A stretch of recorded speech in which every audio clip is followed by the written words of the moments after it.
Olá pessoal, sejam muito bem-vindos ao canal Universidade da Química. Caso seja a primeira vez que você está chegando aqui no canal, esse é um canal voltado para divulgação científica e para, enfim, algumas aulas de química, em especial para o público de graduação, pós-graduação, profissionais da área de química.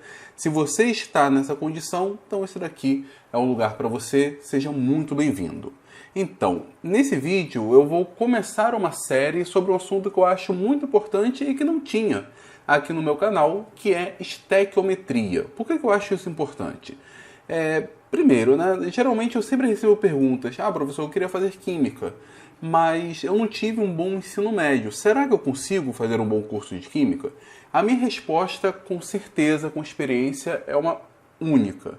Se você souber fazer estequiometria, né, se você souber utilizar a estequiometria, aplicá-la, saber ler uma reação, enfim, tudo que envolve estequiometria, você consegue fazer uma boa graduação em química sim, mesmo que você não tenha aprendido muita físico-química, mesmo que você não conheça reações orgânicas, mesmo que seu conhecimento seja ali bem mais ou menos, mas se você conhece estequiometria, ok, você vai conseguir sobreviver ao primeiro período e a partir dali você vai acabar aprendendo coisas novas, vai se adaptando à própria dificuldade do curso de química. Agora, se você for uma pessoa que é um aluno de química, aluno do curso técnico em química, de graduação em química, está lá no meio do curso ou mesmo se formou e fala: olha, eu me formei e eu não sei estequiometria.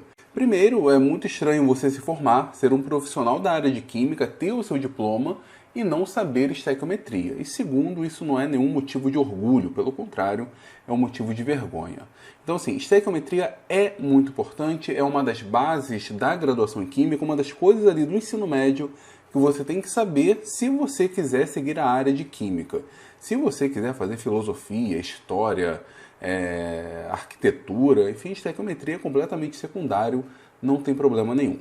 Então, como que vai funcionar essa série? Nesse primeiro vídeo eu vou falar sobre mol. Só que assim, teremos 5, 6 vídeos ao longo dessa série e, portanto, se você assistiu, por exemplo, o vídeo 3 e não está entendendo muita coisa, eu recomendo que você volte e assista o vídeo 1. O intuito dessa série é ajudar você, aluno de graduação em Química, que está no início do curso, você, aluno de ensino médio, que vai se preparar para o Enem, para o ITA, para o IME, são assuntos que eventualmente serão cobrados. Então é isso, já falei bastante. Se vocês quiserem apoiar esse projeto, tem várias formas extremamente fáceis, é só dar o seu like, compartilhar o vídeo e se inscrever na Universidade da Química.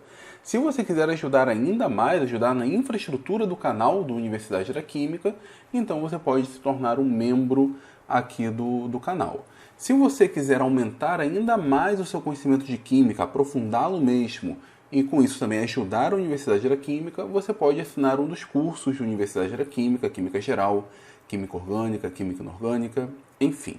Mas vamos lá, já falei demais e vamos começar falando sobre a base da estequiometria, que é o conceito de mol.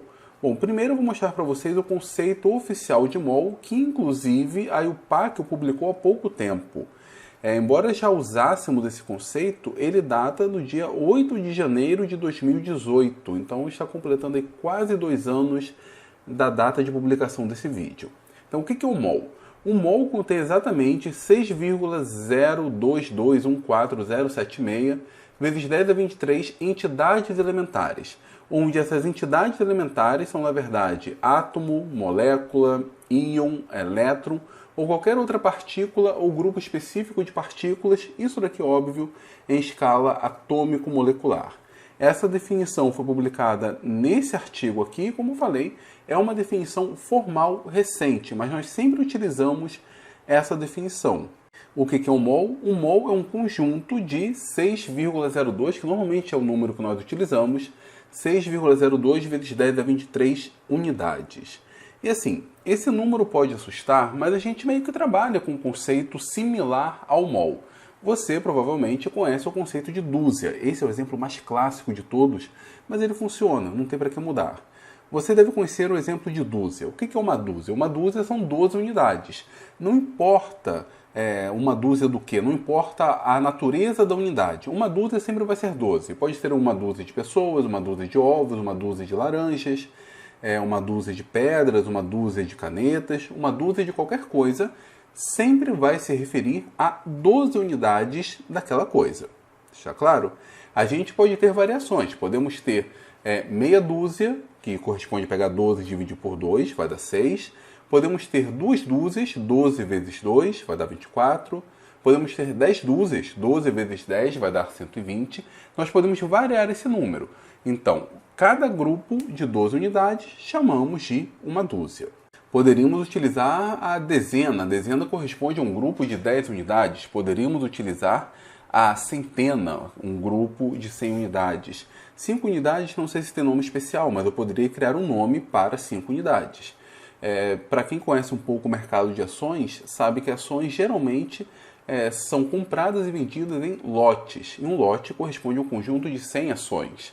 Então, se eu tenho 3 lotes de ações de uma empresa, eu tenho, na verdade, 300 ações. Se eu tenho meio lote, eu tenho, na verdade, 100 dividido por 2, eu tenho 50 ações. Então, essa parte do dia a dia, essa parte macroscópica você conhece. Agora, quando a gente trabalha com átomos, moléculas, íons, elétrons, o número para que essas coisas que são extremamente pequenas tornem-se algo palpável tem que ser um número muito grande. E esse número muito grande, cada conjunto de 6,02 vezes 10 a 23 unidades, nós chamamos de mol. Por que o mol corresponde exatamente a esse número? Isso é assunto para um outro vídeo, não vou explicar nesse. Mas, enfim, outro dia a gente conversa sobre isso. O que tem que ficar claro aqui é que toda vez que a gente fala sobre um mol de átomos, um mol de água com a molécula, um mol de átomos de ferro, estamos nos referindo a 6,02 vezes 10 a 23 unidades. É um número muito, muito, muito grande. Mas ele faz sentido porque essas coisas são coisas muito, muito, muito pequenas. E assim como existe meia dúzia ou 2 dúzias, existem 2 mols, 3 mols, 4 mols, meio mol, 0,001 mol. Para a gente saber isso é muito simples. Quanto vale 0,0001 mol? Ou seja, quantas unidades estão presentes em 0,0001 mol? Basta pegar esse 0,0001 e multiplicar por 6,02 vezes 10 a 23. Faz uma continha aqui, a gente sabe quantas unidades estão presentes nessa determinada quantidade de mol. Só que assim, pessoal, embora no início a gente sempre trabalhe, sempre discuta a ideia de mol com o número de partículas, isso não é importante nem mesmo para o aluno de química, porque a gente não conta partículas, a gente não conta 10 moléculas ou 6,02 vezes 10 a 24 moléculas de água ou 6,02 vezes 10 a 13 átomos de hidrogênio. Isso não importa para a gente. A gente precisa trabalhar com quantidades palpáveis e contar moléculas não é exatamente uma coisa palpável. Uma coisa muito importante, entretanto, é a gente saber correlacionar a um determinado grupo de átomos, a um determinado grupo de moléculas, qual é a massa associada a ele. Isso nós chamamos de relação mol-massa. Isso é importante.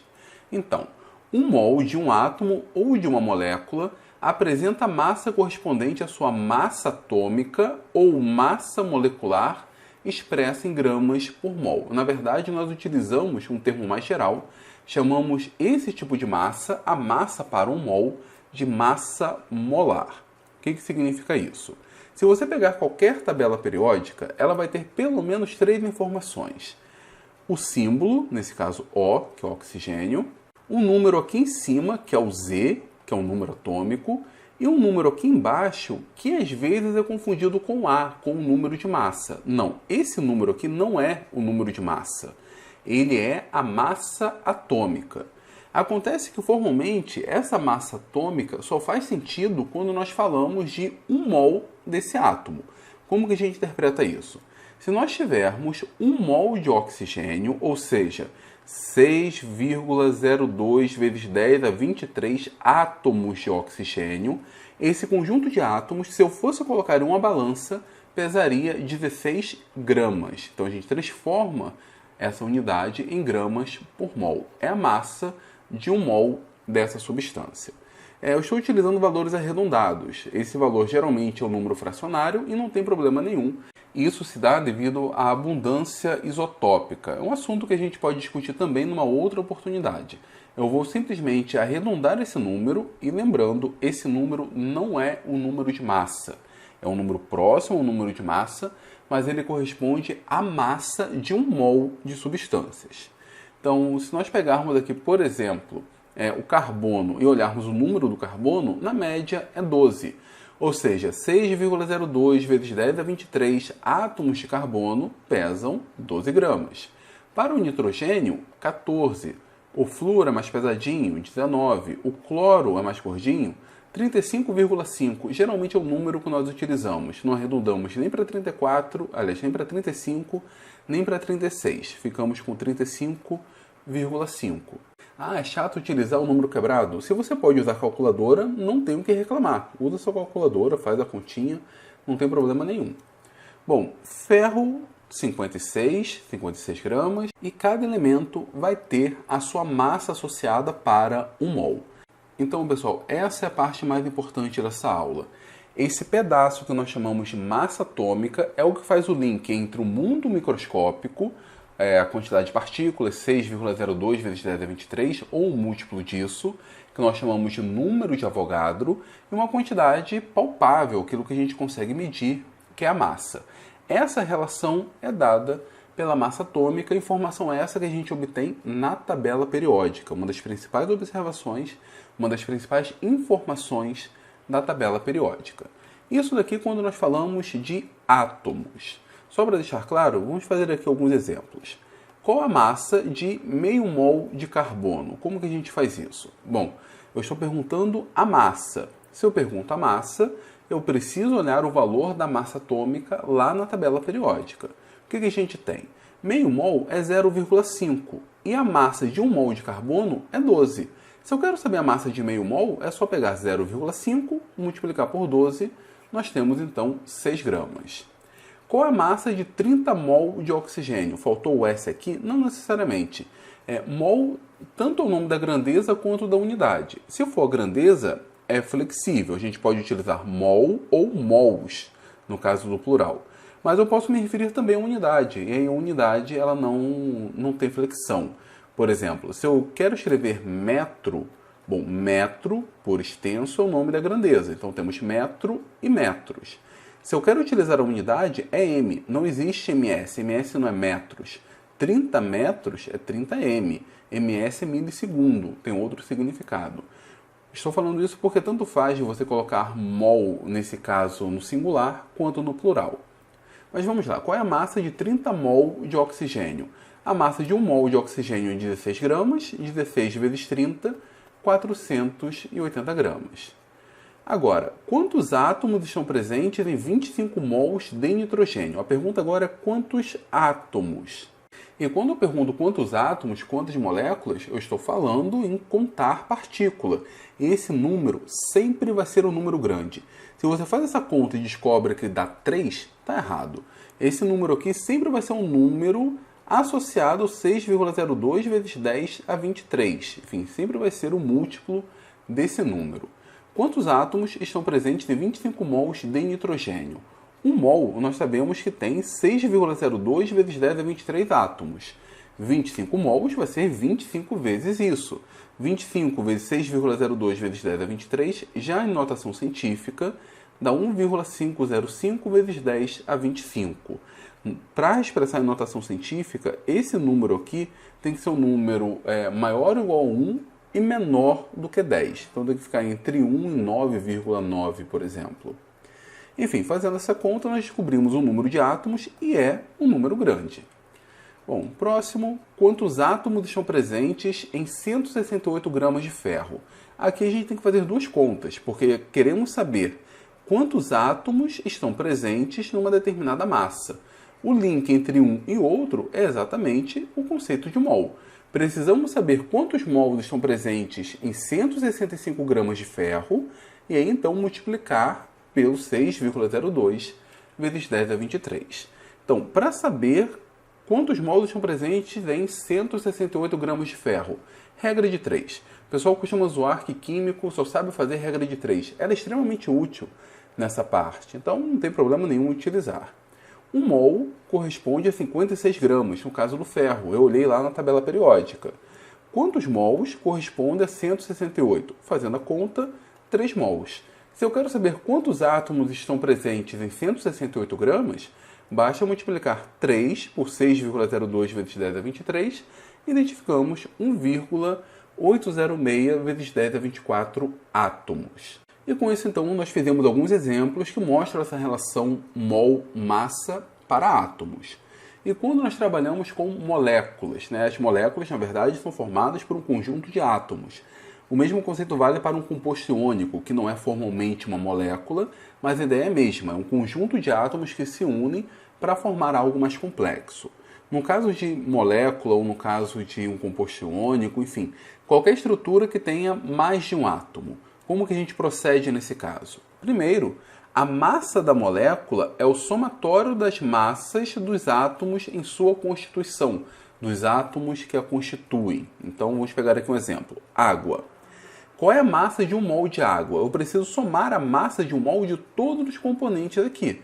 No caso, 2 vezes a massa do hidrogênio mais a massa do oxigênio. A massa do hidrogênio, na média, é 1, do oxigênio, 16. Então, 2 vezes 1 mais 16, 18 gramas para cada mol de água. Quando nós falamos do CO2, é a mesma coisa. A massa do carbono mais 2 vezes a massa do oxigênio. Colocando aqui os valores, 44 gramas para cada mol. Para o ácido sulfúrico, 2 vezes a massa do hidrogênio, a massa do enxofre, 4 vezes a massa do oxigênio. Fazendo a conta, 98 gramas por mol. Entendido isso, o passo seguinte é igual ao que nós fizemos anteriormente. Por exemplo, vamos determinar aqui a quantidade de moléculas de água presentes em um copo com 360 ml de água. Ora, um copo com 360 ml de água, se nós considerarmos a densidade da água como 1 grama por ml, corresponde, na verdade, a 360 gramas de água. Se a massa molar da água é 18 gramas por mol e nós temos 360 gramas de água, a gente consegue determinar o número de mols presente nesse copo de 360 ml. Como que a gente faz isso? Regra de 3. O mol corresponde a 18 gramas. Quanto corresponde a 360 gramas? 20 mols. Algumas pessoas param aqui. Determine a quantidade de moléculas. Ela escreve 20 moléculas. Não. O que ela está determinando aqui, o que nós estamos determinando é a quantidade de mols. Nós temos 20 conjuntos, onde cada um desses conjuntos tem 6,02 vezes 10 a 23. Então, para saber o número de moléculas, basta multiplicar esse 20 pelo 6,02 vezes 10 a 23. Identificamos, então, que um copo com água, quando a gente bebe, estamos engolindo aproximadamente 1,204 vezes 10 a 25 moléculas de água. E só para a gente ter uma ideia do tamanho desse número, como é 10 a 25, nós estamos engolindo toda essa quantidade aqui de moléculas. Só para vocês terem uma ideia. Aqui nós temos a unidade simples. Aqui nós temos a casa do milhar. Aqui nós temos a casa do milhão. Aqui nós temos a casa do bilhão. Aqui nós temos a casa do trilhão. Aqui nós temos a casa do quadrilhão. Com 5, não sei se é quintilhão ou pentilhão. Deve ser quintilhão. E aqui, não sei se é hexalhão, sextilhão, enfim. É um número muito, muito grande. É um número que não faz sentido quando trabalhamos com grandezas macroscópicas, com coisas macroscópicas. Mas com coisas nanoscópicas, como átomos, moléculas, enfim, isso faz bastante sentido. Essa quantidade enorme de moléculas está contida em um copo d'água com 360 ml. E aí, pessoal, uma equação que é bem útil para a gente quando estudamos mol é essa equação aqui, que não é exatamente uma equação, é o resultado de uma regra de 3. O número de mols é igual à massa macroscópica, em gramas, dividido pela massa molar do átomo ou da molécula. Um exemplo. Quantos mols estão presentes em 490 gramas de ácido sulfúrico? A gente pode fazer a conta direto. Nem precisa armar a regra de 3. Embora isso aqui seja uma consequência da regra de 3. Pegamos a massa, 490 gramas, dividimos pela massa molar, 98, o resultado vai dar 5 mols. Tá certo? Isso aqui é bem útil, é uma equação que, enfim, é muito rápida e vocês vão utilizar com muita frequência. Para finalizar a aula, deixa eu falar mais uma coisa aqui para vocês. O que nós chamamos de fórmula molecular, na verdade, ela representa a proporção molar dos átomos na constituição da molécula. O que eu quero dizer? Se nós pegarmos aqui o ácido sulfúrico, cuja fórmula é H2SO4, isso significa que nós temos, para cada mol de ácido, 2 mols de hidrogênio, por conta desse índice 2, 1 mol de enxofre e 4 mols de oxigênio, por conta desse número 4. Nós pegarmos a glicose, C6H12O6, para cada mol de glicose temos 6 mols de carbono, 12 mols de hidrogênio e 6 mols de oxigênio. E só para dar um exemplo, qual a massa de carbono, hidrogênio e oxigênio presentes em 360 gramas de glicose? Então a primeira coisa é a gente determinar o número de mols de glicose. Então 1 mol corresponde a 180 gramas, quanto corresponde a 360 gramas? 2 mols. Ou poderia pegar N igual a massa dividido pela massa molar. Daqui é igual a 360 dividido por 180, vai dar 2. Enfim, nós temos 2 mols de glicose e aqui só para lembrar, a massa molar a gente calcula simplesmente fazendo o somatório de todos os átomos presentes. 6 vezes 12 para o carbono, 12 vezes 1 para o hidrogênio, 6 vezes 16 para o oxigênio, total 180.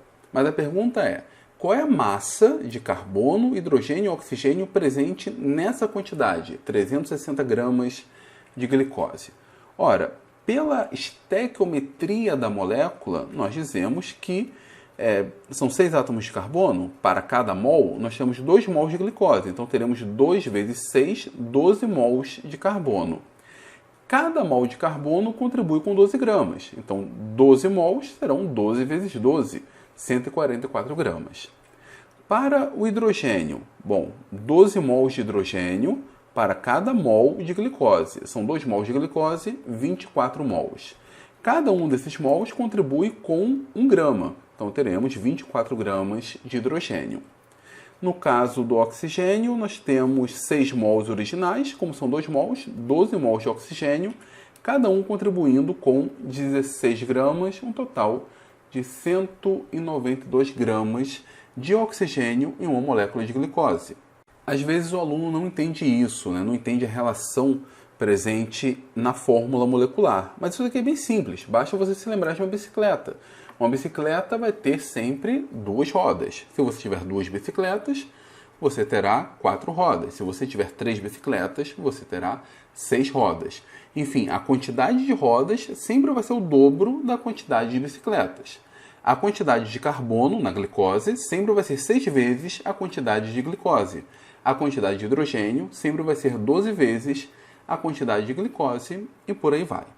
Pessoal, era isso que eu tinha para falar para vocês nessa aula, a primeira aula cujo foco foi mol. Não entramos exatamente em estequiometria. Continue acompanhando essa série que na próxima aula a gente vai fazer ainda uma outra relação com o mol. Vamos ver se é possível atribuir um volume a uma determinada quantidade de número de mols de uma substância. Nessa aula nós vimos a relação mol-partícula, que basta multiplicar por 6,02 vezes 10 a 23, e mol-massa, que é multiplicar pela massa atômica, se falamos de átomos, ou pela massa molar, a massa molecular, se estivermos falando de moléculas. Com isso nós teremos a massa molar, a massa de um mol. Mas existe relação entre mol e volume? Bom, provavelmente tem, e nós veremos isso na próxima aula dessa série.